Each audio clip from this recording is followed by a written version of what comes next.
Friends, like போட்டுருங்க. போட்டியில் ஜெயிச்சா கொடுப்பாங்க தங்கப்பதுக்கம். உங்க எல்லாருக்கும் ஜெரியோட மாலை வணக்கம். வாங்க கதைக்குள்ள போகலாம். இருந்தாலும் கூட இத காட்டிக்காம சமாளிக்க பாக்க எவனும் அவகிட்ட வந்து ரொம்ப கெஞ்சு இவ்வளவு சிரிச்சுட்டு சீ போடான்னு அவன பக்கத்துல இருந்த தண்ணியில தள்ளி விட்டுட்டு இவளும் அதுல குதிச்சுட்டு ஹீரோ கிட்ட வந்து நானும் உன் அம்மாவை பழி வாங்கதான் கல்யாணம் பண்ணேன். ஆனா எப்போ உன் உண்மையான பாசத்தை பார்த்தேனோ அப்பவே நானும் உன் மேல உண்மையான காதல வச்சிட்டேன்னு சொல்ல இத கேட்ட குஷியான ஹீரோவோ அப்படியே இழுத்து இவளை கிஸ் பண்ண அவளும் அவனை கிஸ் பண்ணிட்டு சந்தோஷமா தண்ணியில விழுறாங்க. இத்தனை எபிசோடு கழிச்சு ஒண்ணாக்கிட்டாங்கப்பா. செம்ம ஹாப்பி இல்ல?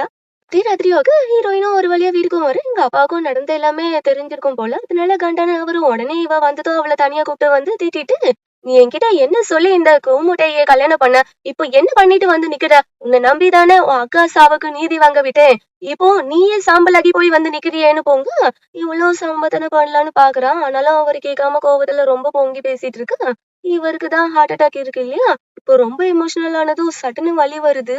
பயந்து போன இவளும் உடனே ஹீரோவோட ஹெல்ப்போட அப்பாவை ஆஸ்பத்திரிக்கு கூட்டிட்டு போகும்போது அங்குள்ள டாக்டர்ஸ் இவரை செக் பண்ணிட்டு பயப்படுற அளவுக்கு ஒண்ணும் இல்ல. இது 2வது மைனர் அட்டாக் தானா? ஆனா இன்னொரு வாட்டி நடக்காம பாத்துக்கோங்க. இப்போ நல்லா தூங்கட்டும்னு சொல்லிட்டு போக இவளுக்கும் நம்மளாலதான் இப்படி ஆச்சுன்னு ஒரு மாதிரி இருக்கு. ஹீரோவும் அவளை சமாதானம் பண்றான். இப்படியே கொஞ்சம் அடுத்த நாளும் ஆக இந்த அப்பாவும் ஒரு வழியா கண் முழிக்க இவளும் உள்ள போய் அப்பாவை பார்த்துட்டு இப்ப எப்படிப்பா இருக்கு? என்னால தானே எல்லாமேன்னு போலாமா? நான் என்னவோ அவளை சமாதானம் பண்ணி உன்னாலலாம் ஒண்ணும் இல்லம்மா. எனக்கு நேத்து காலையில இருந்தே நெஞ்சோடைப்பா இருந்துச்சு. நான் தான் கண்டுக்கல. அதனால நீ கண்டத போட்டு குழப்பிக்காம ஃப்ரீயா விடுன்னு சொல்ல இவளுக்கும் அப்பதான் நிம்மதியாவே இருக்கு. நான் என்னவோ பேச்சு கொடுத்துட்டேன். அம்மானி நான் பேசாம நம்ம வீட்லயே போய் இருக்கட்டுமான்னு கேட்க இவளும் ஏன்பா இங்க ஏதாச்சும் பிரச்சனையா? அந்த தாய்கிழி விதைச்சு சொன்னாலப்பான்னு போங்க. நான் என்னவோ அதெல்லாம் இல்லம்மா. எனக்கு நம்ம வீட்ல இருந்தா நிம்மதியா இருக்கும்னு தோணுது. அதோட இங்க இருந்தா உன் அக்கா சாவுக்கு காரணமான நாய்ங்களை பார்த்தாலே காண்டாகுதுமா. அதான் நம்ம வீட்டுக்கே போகலான்னு பாக்குறேன்னு சொல்ல இவளுக்கும் அப்பா நிலைமை புரியுது. இவளும் வேற வழி இல்லாம சரிப்பான்னு சொல்லிடுறா. இப்படியே அடுத்த நாள் ஆக எங்க அப்பாவையும் ஒரு வழியா டிஸ்சார்ஜ் பண்ணி அவர் சொன்ன மாதிரி வீட்டுக்கே கூப்பிட்டு வர இவங்க வர்றதுக்கு முன்னாடி ஹீரோ பையலும் அங்க வந்து அப்பாவுக்கு தேவையான எல்லாத்தையும் பார்த்து பார்த்து பண்ணிட்டு அவர் தனியா இருக்கிறப்போ உடம்பு எதுவும் முடியாம போனா இவங்களுக்கு மெசேஜ் வர்ற மாதிரி அலாம்லாம் செட் பண்ணி வச்சுட்டு அதை பத்தி அப்பா கிட்டே சொல்ல காண்டனா வரும். இங்க பாரு வெண்ண என் பொண்ண ஏதோ பண்ண விட்டுட்டேன். ஆனா அதே சாக்கா வச்சு என்கிட்ட உறவு கொண்டாட பார்த்தா தொலைச்சிருவேன்னு மிரட்ட இவனும் பொறுமையா நீங்க என் மாமா என்ன எவ்வளவு வேணாலும் வெறுத்துக்கோங்க. உங்க பொண்ணுக்கு என்ன பிடிக்கும், எனக்கும் அவளை பிடிக்கும். அப்படி இருக்கிறச்ச நீங்க மட்டும் ஏன் என்ன வெறுக்கிறீங்க? இப்போ உங்களுக்கும் என்ன பிடிக்கணும். நீங்களும் எங்க காதல ஏத்துக்கணும்னு நான் ரொம்ப ஆசைப்படுறேன். நான் என்ன பண்ணணும்? நீங்க ஆல்ரெடி உங்க பொண்ண நடக்கணும்னு சொன்னீங்க. ஆனா நாங்க ஆல்ரெடி காதல்ல இருந்தது அது வெளியே வந்துட்டு. இப்போ உங்களுக்கு வேற என்னதான் வேணும்னு சொல்லுங்களேங்கிற மாதிரி கால்ல விழாத குறையா கேக்க இவரும் நல்ல வாழைப்பழம் மாதிரி பேசுவான் சார்ன்னு அவனை முறைச்சிட்டேன். நீ பெருசா ஒண்ணும் கிழிக்க வேணாம். வாத்த தாய் கிழவி இருக்கால அவளை வந்து உனக்காக பொண்ணு கேட்க சொல்லு. அப்பதான் இந்த கல்யாணத்துக்கு நான் ஒத்துப்பேன்னு சொல்லிட்டு போக ஷோக்கன் இவனும் எதே அந்த ராட்சசிட்ட போய் சம்மதம் கேட்கணுமா? இதுக்கு பதிலா நானே கூலியா நோண்டி படுத்துக்கலாம்னு குழம்பு ஹீரோயினும் சிரிக்கிறா. இப்படியே அடுத்த நாள் ஆக எங்க ஹீரோவோட அம்மாவுக்கும் ஹீரோயின் ஆக்சிடென்ட் பண்ண இல்லையா விஷயம் அது தெரிஞ்சிருச்சு போல. அதனால உஷாரான கிழவியும் இதை வச்சு அந்த ராபர் கிழவனையும் இந்த குள்ளச்சியும் ஓட விடணும்னு உடனே ஹீரோனோட வீட்டுக்கும் வந்து அப்பாவை பார்த்து பேசு. இவங்கள பார்த்து கடுப்பான நைனாவும் நீ எதுக்கு இங்க வந்த? உன் மூஞ்ச பாக்க பிடிக்காம தான் வீட்டுக்கு வந்தேன். இங்கேயும் வந்து தொல்லை பண்ற. மரியாதையா இங்க இருந்து கிளம்புன்னு காத்து கிளவியும் இங்க பாடுறா கிளவா. நான் ஒன்னும் உன் வீட்டால உட்காந்து விருந்து தின்னுட்டு போக வரல. நான் வந்ததே ஒரு முக்கியமான விஷயம் சொல்லதான். அன்னைக்கு ஏதோ நான் தான் உன் பொண்ணு கொன்னேன்னு கொலைகாரி என் மூஞ்சிலே முழிச்சாலே பாவம்னு எதேதோ சொன்னியே.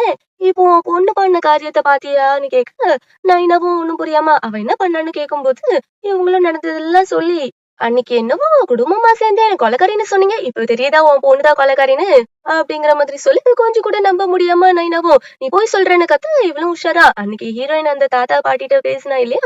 அது அவங்கள வச்சு வீடியோ ரெக்கார்ட் பண்ணிருப்பா போல. இப்போ அது அப்பாட்ட காமிச்சு சொன்னப்போ நம்மள இப்போ என்ன சொல்ல போறேன்னு கேட்க ஷாக்கான நைனாவும் இத கொஞ்சம் கூட எதுக்க முடியாம என் பொண்ணு இப்படி பண்ணான்னு புலம்பிட்டு உடனே நெஞ்ச புடிச்சிட்டு கீழே விழ இத பார்த்து தாய்கல்வியும் அந்த வேலை முடிஞ்சதுன்னு எஸ்கேப் ஆயிருது.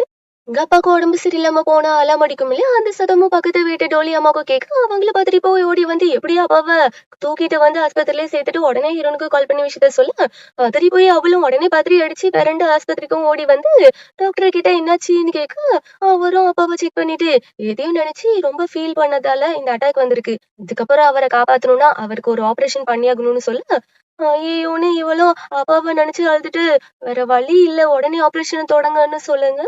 அவங்களும் சரின்னு சொல்லிடுறாங்க. ஹீரோயின் அப்பாவை நினைச்சு மூக்கு வெடிக்க, அப்போதான் டோலியும் அம்மாவும் நடந்ததை சொல்லி எல்லாத்துக்கும் காரணம் தாய் கிழவிதான்னு சொல்லி காண்டான இவளும் இதுக்கு மேல அந்த சோம்பியை சும்மா விட்டா யாராவது அடங்காதுன்னு உடனே கிழவிய தேடி வந்து அவளை கார்ல இழுத்து போட்டுட்டு ஆள் நடமாட்டம் இல்லாத காட்டு பக்கமா வர பயந்து போன கிழவியும் என்ன எதுக்குடி இங்க இழுத்துட்டு வந்த என்ன விடுன்னு கத்து இவளும் உடனே துப்பாக்கியை நீடி உன்கிட்ட பணம் இருந்தா என்ன ஆனா பண்ணுவியா அன்னைக்கு அக்காவை அநியாயமா கொன்ன சரி போனா போகுதுன்னு பார்க்குக்காக போர்த்துக்கிட்டேன் ஆனா அங்க சுத்தி இங்க சுத்தி இப்போ என் அப்பா உசிரியை எடுக்க பாத்துட்டாலான்னு கத்து இவளும் அப்படி இல்லைன்னு சமாளிக்கலாம் பாக்குறா. இவ்வளவு விடாம கத்திட்டு உனக்கு என்ன பிரச்சனை உன்னை விட நாங்க ஏழையா இருக்கோம் அதானே உன்னை சொல்ற நல்லா கேட்டுக்கோ. இங்க பணத்தை பாக்குற 1000 பேர் வெளியில இருந்தா குணத்தை பாக்குற 1,00,000 பேர் சுத்தி இருக்காங்கடி. உன் பணத்துக்காக என் அப்பாவே கொல்ல பார்த்தல உன்னை இப்ப நினைச்சா கூட நான் சுட்ட பொசிக்கிடுவேன். ஆனா என் அப்பாக்காக பொறுமையா போயிட்டு இருக்கேன். இதுக்கப்புறமும் இத போல ஏதாச்சும் பண்ண உன் பணத்தை நரி கூட பாக்காத அளவுக்கு வெட்டி போட்டுருவேன்னு மாட்டிட்டு பண்ண பாத்துக்கு இங்க இருந்து நடந்தே வான்னு அங்கேயே விட்டுட்டு போக பயந்து போன கேள்வியும் என்ன காப்பாத்திட்டேன்னு கத்து இவ்வளவு அதை கண்டுக்காம அவ பாட்டுக்கு போக இந்த கேள்வியும் நடுங்கி போய் இதுக்கு மேல இங்க இருந்தா நாய் போலி தூக்கின்னு போயிரும்னு எப்படியோ ஒரு வழியா பிஏக்கு கால் பண்ணி அங்க இருந்து தப்பிச்சிடுறா. இப்படியே சங்கிலமாக இங்க ஹீரோனோட டைனாக்கோ ஆபரேஷன் நடக்கிறதுக்கான வேலையெல்லாம் நடந்துட்டு இருக்கு. இங்க வீட்டுக்கு வந்த தாய் கிழவியும் ஹீரோயின் மேல செம காண்டாக்கி போய் எனக்கே தண்ணி கட்டிட்டல உன்னை என்ன பண்றே பாருன்னு அடுத்த நிமிஷத்துக்கு போலீஸ் ஸ்டேஷனுக்கு போய் நடந்து எல்லாத்தையும் சொல்லி அவ என்ன கொல்ல பண்ண பாத்துட்டான்னு ஹீரோயின் மேல கேஸ போடு.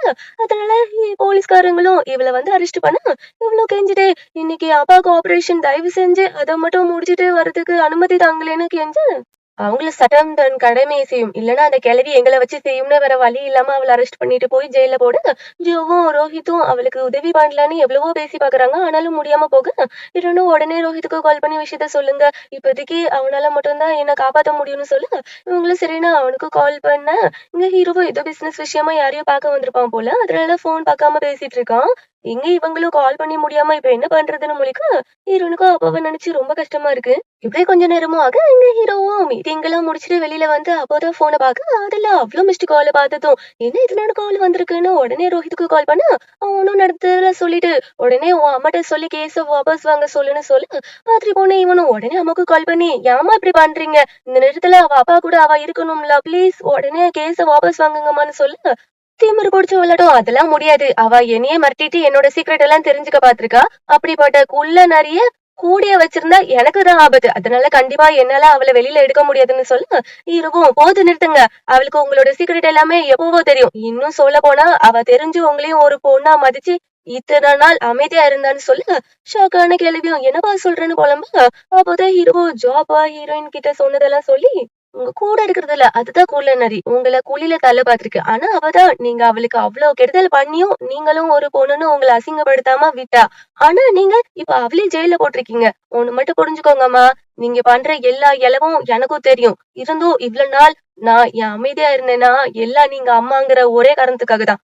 ஆனா அது யாரா விஷயத்துல நடக்காது அதனால சீக்கிரம் கேஸ வாபஸ் வாங்குங்கன்னு சொல்லிட்டு வைக்க இத கேட்டு அவன் சொன்னதெல்லாம் கொஞ்சம் கூட ஏத்துக்க முடியாம கிளவியும் அப்போ இதுக்கெல்லாம் காரணம் அந்த ஜோவோட அப்பா தானான்னு புலம்பிட்டு இப்பவே அவனை என்ன பண்ற பாருன்னு உடனே ஜோ அப்பாவை தேடி வர இங்க அவரும் அவரோட பிசினஸ் பார்ட்னர்ஸ் கூட ஏதோ மீட்டிங்ல இருக்கு.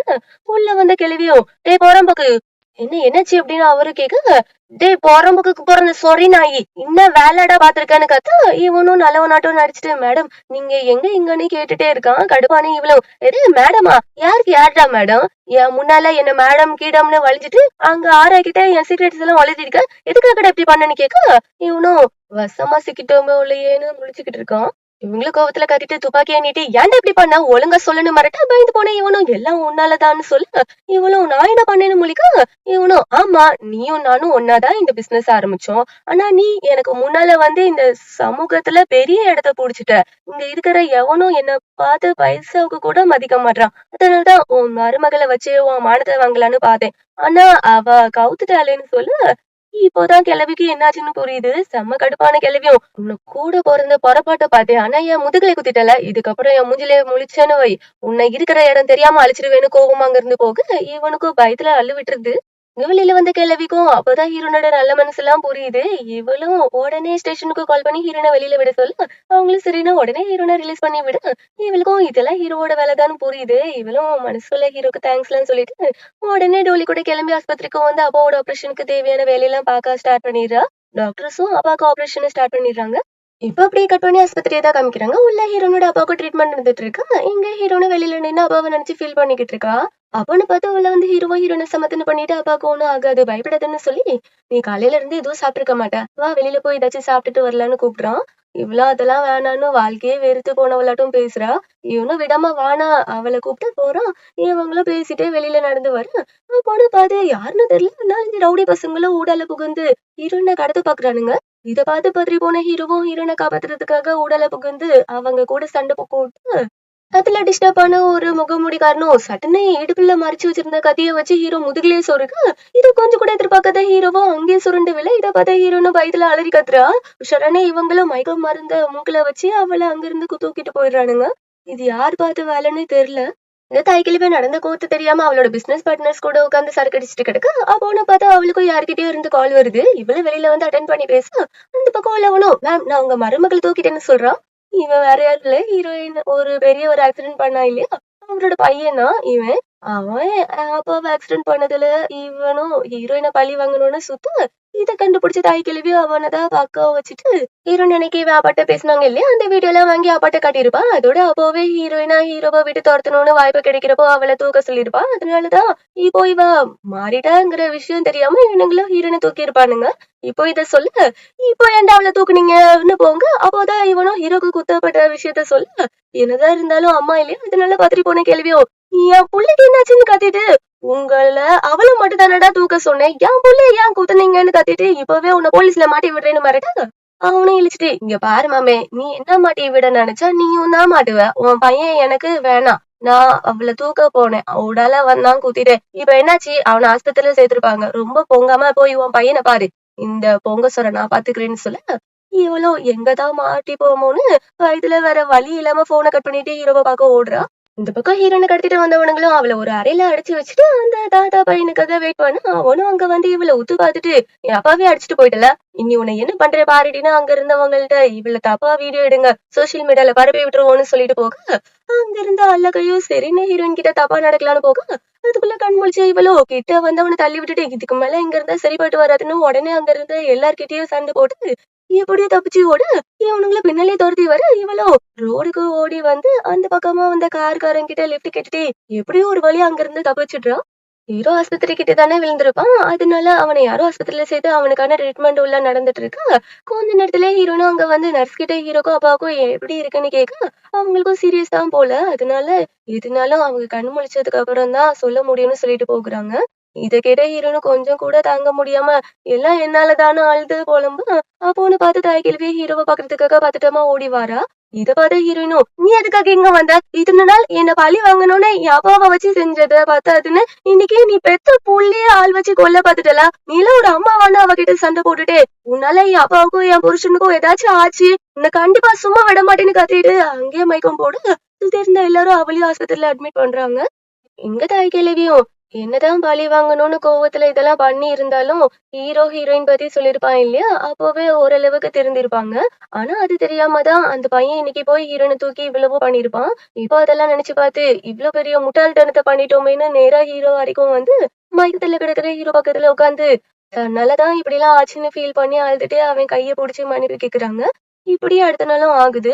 இன்னும் மயக்கம் போட்டு விழுந்த ஹீரோனும் ஒரு வழியா கண் முழிச்சிட்டு அப்பாவை பத்தி கேட்டுட்டு அவருக்கு பரவாயில்லன்னு உடனே ஹீரோ வரைக்கும் வந்து பாக்க அவனும் இன்னும் மயக்கத்திலேயே கிடக்க இவளும் ஹீரோ பக்கத்துல உட்காந்து என்னாலதான் உனக்கு இந்த நிலைமை நான் மட்டும் இந்த பழி வாங்கினதுக்காக உன்னை கல்யாணம் பண்ணாம இருந்திருந்தா நீ இப்போ வர நல்லா இருந்திருப்பாளான்னு அழுதுட்டு நீ மட்டும் நல்லபடியா கண் முழிச்சிட்டா உன் லைஃப்ல நீ நான் இருக்கவே மாட்டேன்டான்னு அழுக பொண்ணு பார்த்தே ஹீரோவா கண் முழிச்சு இப்ப என்ன சொன்னான்னு கேக்குறான். அதிர்ச்சியாகி போய் நீ எப்போ இருந்துச்சுன்னு கேட்க இவனும் எதுவும் சொல்லாம வலிய கூட பொருட்படுத்தாம லேசா எழுந்திருச்சு இப்போ நான் மயக்கத்துல இருக்கிறப்போ நீ என்ன சொன்னன்னு கேட்க இவளுக்கும் அவ எதை கேக்குறான்னு புரியுது. இவளும் அதுக்கு மேல மறைக்க முடியாம அது வந்து நீ என்ன கல்யாணம் பண்றதுக்கு முன்னால ரொம்ப ஹாப்பியா இருந்த ஆனா என்ன கட்டிக்கிட்ட அப்புறம் தான் உனக்கு இப்படி எல்லாம் ஆச்சு அதனாலதான் உனக்கு நல்லபடியா குணமாக்கிட்டுனா உனக்கு தொந்தரவு இல்லாம தனியா போயிருவேன்னு சொன்னேன்னு சொல்ல இது கேட்ட ஹீரோக்கு ஒரு மாதிரியாக அவனும் கண் கலங்கிட்டு ஒண்ணு சொல்றேன் நல்லா கேட்டுக்கோ புள்ள உன் அக்கா போனப்புறம் எனக்கும் என் பிள்ளைக்கும் வாழ்க்கையே இல்ல இந்த உலகமே நாங்க வாழ்றதுக்கான இடம் இல்லைன்னு இருட்டுல வாழ்ந்துட்டு இருந்தோம். எங்க லைஃப்ல வந்த வெளிச்சம் நீதான். உனக்காக இந்த சின்ன அடிலாம் எனக்கு பெருசாவே தெரியல. ஆனா நீ இப்போ எங்கள விட்டு போறேன்னு சொன்னது எனக்கு ரொம்ப வலிக்குது போல. அதனால தயவு செஞ்சு இன்னொரு வாட்டி இப்படிலாம் பேசாதன்னு மூக்கு சிந்து இத கேட்ட ஹீரோனுக்கு அப்பதான் ஹீரோ இவன் மேல எவ்வளவு காதலா இருக்கான்னு புரியுது. அவளும் இவனை ஹக் பண்ணி கண்டிப்பா உன்னை விட்டு போகவே மாட்டேன்னு சொல்ல அவனும் அழுதுட்டே இவளை ஹக் பண்றான். இதுக்கப்புறம் பார்க்க போகிறது நம்ம அடுத்த பாட்டில் பார்த்துடலாம். சரி, போகிறதுக்கு முன்னாடி like button, share button, subscribe பட்டனை தட்டி விட்டுட்டு கமெண்ட் பக்கமாக ஹை பை போட்டுருங்க. டாட்டா.